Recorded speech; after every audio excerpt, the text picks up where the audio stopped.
बाशऊर बंदियां वास्ते मैं पिंडा थावां ते मिसाल देना हुन्ना भी यार मांगा मंडी दी कल्ली बकरी मैं भाई फिरू कल्लिया नहीं वेख्या। भाई फिरू दी कल्ली बकरी पत्तों की तुसी नहीं वेखी होनी। शादरे दी बकरी कदी तुसी यतीम खाने वेखी होवे। मस्जिद च बैठे जे जामिया च बैठे जे झूठ बोलने वाला फिर रब दी बारगाह च गुनहगार है। शादरे दी बकरी यतीम खाने नहीं नजर आवेगी। यतीम खाने दी बकरी परा शेरा कोट नजर नहीं आवेगी। शेरे कोट दी बकरी कल्ली बत्ती चौक दी बकरी कदी नियाजी अड्डे किसे वेखी होवे। क्यों? रीजन वाए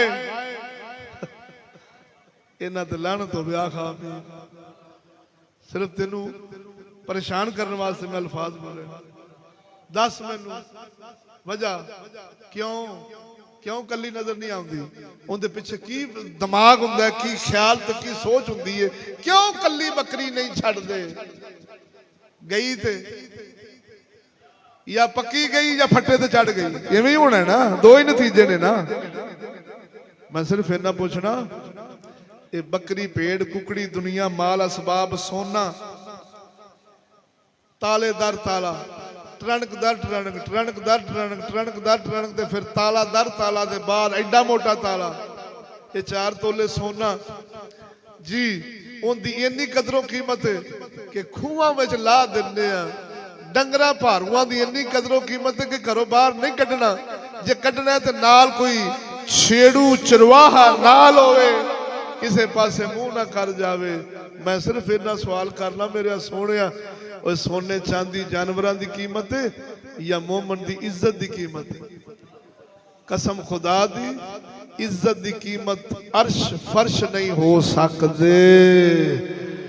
ये बकरी ऑक्सफोर्ड यूनिवर्सिटी कली गई, अमरीका गई आ, बरतानिया गई आ, शुजाबाद गई आ, पेशावर गई आ, हाँ जी कागान नारायण दिया वादियां च ट्रिप लैन गई आ। मालूमाती सफर हो रहे ने। हाँ जी 72 बकरियां ते एक बघियाड़ बोलिया जे 72 बकरियां ते एक बघियाड़।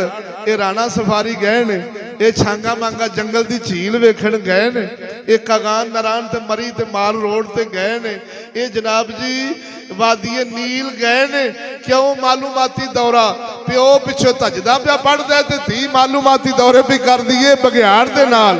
खुदा दा नाई वो जिस दौर च तू बैठा है, अज सौहरियां तो नौवां महफूज नहीं, दियोरां तो भरजाइयां महफूज नहीं, चाचियां तो भतीजियां महफूज नहीं, मामियां तो भणेवियां महफूज नहीं।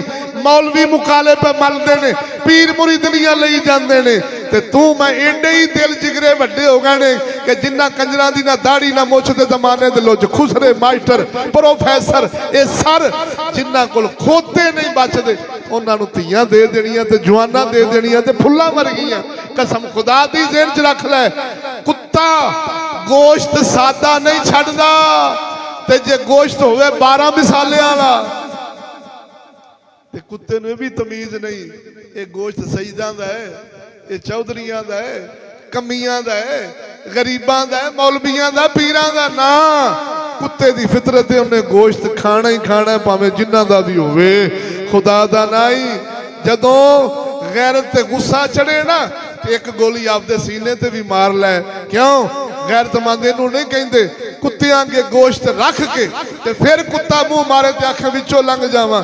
गैरतमंद ओनू कहते ने गोश्त घर टोकरे थले लुका, बाहर कुंडा ला, मौला अली वांगू सोटा फड़ के खलो, फिर कोई तेरी दीवार टप्पे। लड़दा लड़दा शहीद होवेगा, मर जावेगा, मौला अली हुसैन हुसैन नाल जन्नत पावेगा। ते लोकी भी आखणगे गोश्त टकिया सी, कुत्ता ही टप्पिया। बोलो तो सही ना। ते जिन्ना टके होण कदी उन्हां दियां दीवारां कुत्ते टपदे, ये मुश्कां ते कुत्ते आउंदे ने। खुदा दा ना ही बड़ा नाजुक दौर है, उन्हें बचना ही। कलंदर इकबाल वांगू जिवें फरमाया, इस दौर में सब मिट जाएंगे, हाँ बाकी वो रह जाएगा जो पक्का अपनी राह का है और सच्चा अपनी हट का है।